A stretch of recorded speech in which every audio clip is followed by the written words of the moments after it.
Vytváření obsahu na sociální sítě mě stresuje. V těle cítím nervozitu, mám tmu před očima, knedlík v krku, ale co s tím mám dělat? Jsem podnikatelka, která nabízí služby, jsem koučka, mentorka a potřebuji být vidět online, potřebuju mluvit k publiku, chci nové klienty a vytváření obsahu mě stresuje. Co s tím? Jestli i ty zažíváš něco podobného, tak pozorně poslouchej.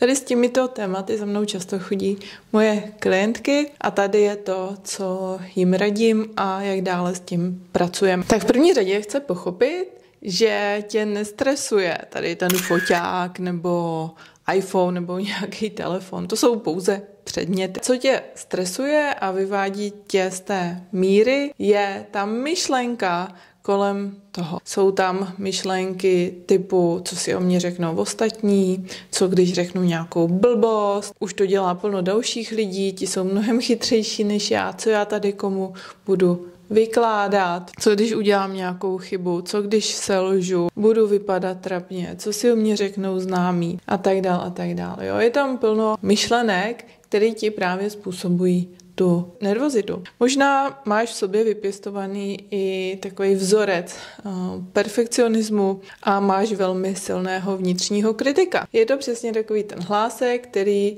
tě vnitřně pořád terorizuje a říká ti, co všecko si udělala špatně, kde se ti něco nepovedlo, kde bys měla být lepší. Projevuje se to třeba tak, že konečně něco uděláš, nějaký projekt, vypláš to několik hodin, máš z toho radost a v zápětí, kdy to dílo doděláš, tak hnedka nastartuje ten hlásek, který ti začne říkat, hele, ale tady by to mohlo být ještě lepší. Úplně to není ono. Hele, myslím si, že bys to měla předělat. Tak jestli toto často zažíváš, tak pravděpodobně tvůj vnitřní kritik tobě má velkou sílu a je potřeba se na něho podívat, aby ti dál vlastně takhle neválcoval a nesabotoval život. Stejně tak, jestli máš právě tady tento vzorec perfekcionismu, všechno stokrát předěláváš, často kvůli těmto myšlenkám, že to není dost dobrý a co si o mě řeknou ostatní a druzí ten obsah mají lepší, tak často ani ten obsah ven nedáš, protože přesně tyto myšlenky tě zastaví a to je velká škoda. Já tě chci ubezpečit a dát ti podporu, že v tom určitě nejsi sama. Tady těchto stavů zažívá plno z nás. A já si doteď pamatuju, když jsem poprvé se rozhodla, že budu točit videa na YouTube. Je to už, nevím, asi 10 let zpátky a já jsem byla velký introvert. Měla jsem mají strach z lidí, z toho přesně co si o mě řeknou ostatní a radši jsem byla sticha a přizpůsobovala se druhým. A doteď si pamatuju, když jsem se rozhodla, že budu točit videa na YouTube. A teďka jsem si vzala ten foťák do ruky. A já jsem byla tak nervózní, že já jsem v jedné větě řekla asi 10 přeřeků. Dejme tomu 10minutový video jsem natáčela asi 1 hodinu. Jo, to byly moje začátky. Jo, a věřím, že možná i ty jsi na tom podobně, třeba ne, třeba je to pro tebe snadné, lehké, jsi přirozeně nastavená jinak, ale možná je to i tvoje téma. Chci ti říct, že je tak nějak jedno, kde je ta tvoje startovní čára, ale je to o tom, jestli to chceš vylepšit, jestli se to chceš naučit, protože je to pouze dovednost, je to pouze o tom tréninku, je to pouze o tom opakování. Já jsem sobě udělala ten pevný závazek, byla tam i touha vlastně to nějak překonat a řekla jsem si ne,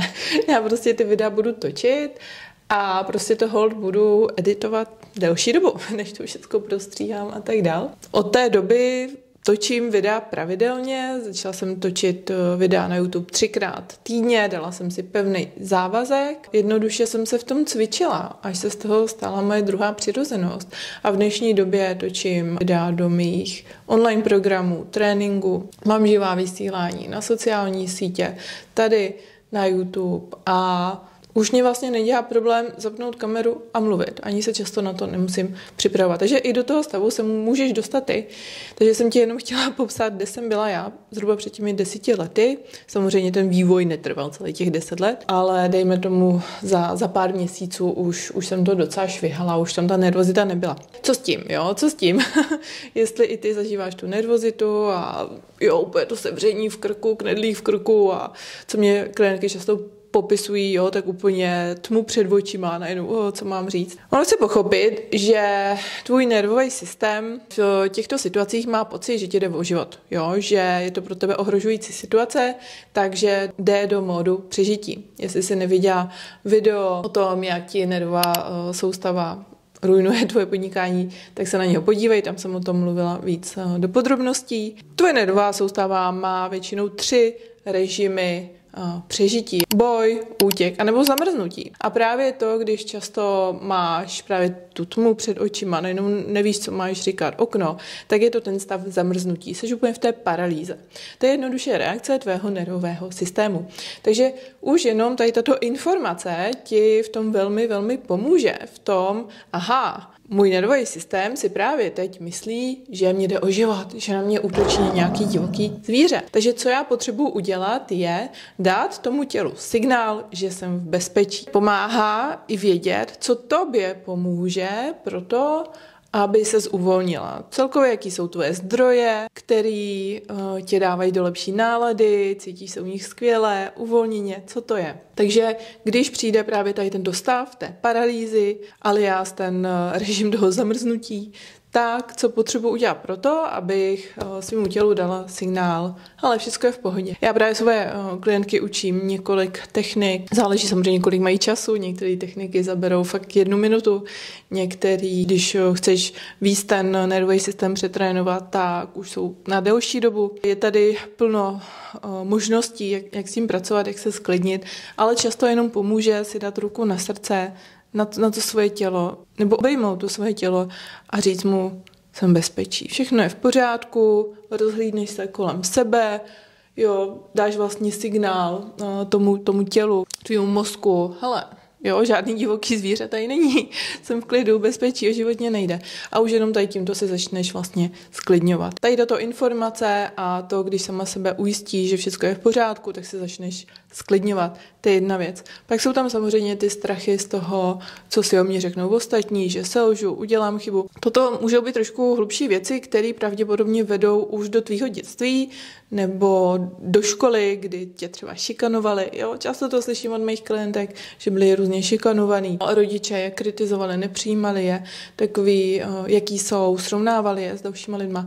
A teďka vlastně v dospělosti máme problém s tím se projevit, něco říct, protože nám tam zase začnou najíždět tyto vzorce z dětství, že přijde nějaký ten stud, hanba, odsouzetí, nepřijetí, kritika a pro nás je to velká bolest. Jo? Pro to dítě to bylo velký trest vlastně, bolest.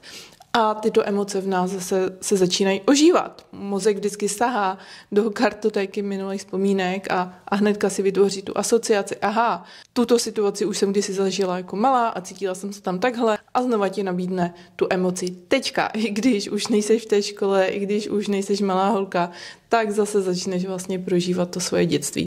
Jestli se toho chceš zbavit na dobro, s tím pracovat právě tady na této hlubší úrovni. Tady s tímto právě taky pracujeme s klientkama v rámci terapii a v rámci různých technik, ale často pomůže taky si uvědomit, že to jsou jenom nějaký tvoje dětský procesy, takže sobě dát tu lásku, představit si, že máš v sobě tu malou holčičku, která tehdy prožívala tady tuto bolest, tady ty nepříjemné stavy a jako kdyby ji v sobě obejmi a řekni, že všechno je v pořádku, jsi tady pro ní. To tě vlastně taky sklidní a podpoří tě. Třetí tip, který bych ti dala, je představuj si finální vlastně stav toho výsledku té situace, jak chceš, aby to vypadalo, když už to video natočíš. Jaký pocit u toho máš? To znamená, jo, teďka jdu natáčet to video, pane bože, mám ten strach, knedlík v krku, co se mě budou myslet druzí, ostatní, selžu, řeknu kravinu, přeřeknu se.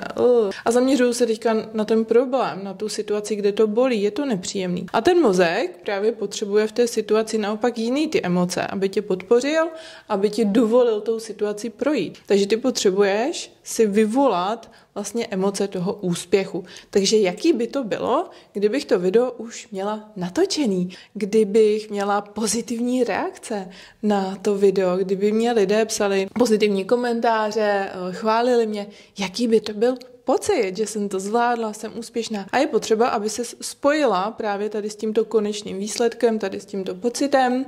A když to uděláš, tak vlastně takhle přilstíš ten svůj mozek. Většinou ti řekne, jo, to chci dělat, chci natáčet ty videa, chci být vidět, protože už jsou tam tady tyto příjemné emoce. Takže toto jsou asi 3 způsoby, se kterými bych pracovala, pokud zažíváš tady tyto stavy. Samozřejmě dá se s tím pracovat ještě víc do hloubky na různých úrovních. Je tam velký povídání o tom, jak pracovat s tím svým vnitřním kritikem, se vzorcem perfekcionismu a o tom právě se bavíme s mýma klientkama v programu A-Star Mastery. Slovej kód máš tady dole pod videem nebo na individuálních konzultacích. Takže pokud byste měla zájem se cítit před kamerou sebevědomě a celkově podnikání prosperovat, tak mě případně oslov. Kdyby tě tady k tomu napadaly ještě nějaké otázky, měla by si zájem o konkrétní téma, víš, že v podnikání zažíváš nějakou situaci, která ti není příjemná, nějak tě blokuje, chtěla by se posunout, napiš mě komentář,